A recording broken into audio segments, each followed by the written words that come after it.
और दूसरा कारण ये भी हो सकता है कि अभी तक ऐसा लगता था कि वहाँ से निकलने के बाद शायद वो पता नहीं कहाँ गायब हो जाए, चले जाएं।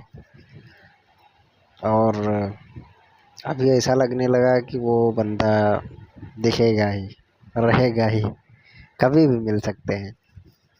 तो ह्यूमन बीइंग की यही आदत तो मृत्यु तक उसे मोक्ष नहीं पाने देती है कि मोक्ष तो कभी भी पा सकते हैं, भक्ति तो लास्ट में करेंगे। और जिंदगी भर वो पैसे और दुनियादारी के चक्कर में रह जाता है। तो ये तो बेसिक ह्यूमन नेचर ही है कि जो चीज़ रहता है कि हाँ कभी भी पा सकते हैं, वो कभी नहीं पाते, उसकी तरफ कभी नहीं भागते हैं। और जो चीज़ें लगता है कि ये छूट सकती है, ये मतलब लिमिटेड टाइम के लिए है, जैसे कोई ऑफ़र लग गया मॉल में कि आज शाम तक 90% ऑफ, धड़ाधड़ मॉल का पूरा सामान बिक जाएगा।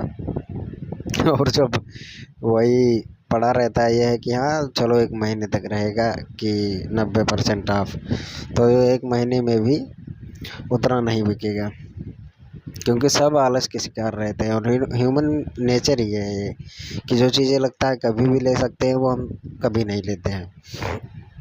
जब ज़रूरत होती है तभी, और जब किसी चीज़ का लिमिटेड ऑफ़र या किसी चीज़ को ऐसा दिखाया जाता है कि ये बहुत ज़रूरी है और आज नहीं लिए तो कभी नहीं मिलेगा, तो हमें नहीं भी ज़रूरत होती है तो कई बार हम नहीं समझ पाते, तो भी हम उसके पीछे भाग पड़ते हैं। तो मैं ऐसा नहीं कहता हूँ कि ज़रूरत पता नहीं, ज़रूरत तो मुझे शायद बहुत है लेकिन उससे ज़्यादा ज़रूरत मुझे अभी पैसों की है, वो चाहे भले 22-25 हज़ार ही हो।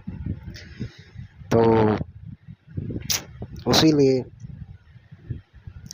फ़िलहाल में 5 तक तो कंपलसरी मुझे वैसे भी रुकना ही था, और अब लग रहा है कि शायद 5 के बाद भी रह ही जाऊँगा, नहीं वहाँ जा पाऊँ शायद,